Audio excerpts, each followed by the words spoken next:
Hello বন্ধুরা, তো কেমন আছো সবাই? আশা করি তোমরা সবাই ভালো আছো। তো আজ আমরা যেতে চলেছি ডিসারগড়। চলো দেখা যাক ওইখানে গিয়ে কি হতে পারে। সকাল সকাল এই পাহাড়গুলো দেখতে না ভীষণ ভালো লাগে। তো চলো।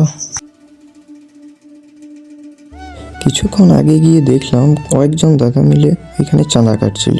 তা আমরা ফটাফট চাঁদা দিয়ে বেরিয়ে যাই।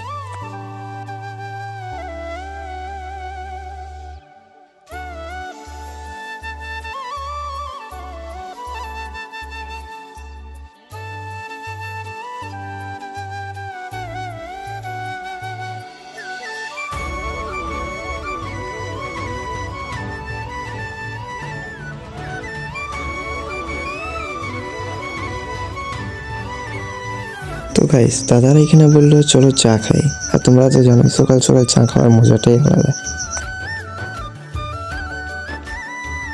তো ফাইনালি এখানে আমাদের চা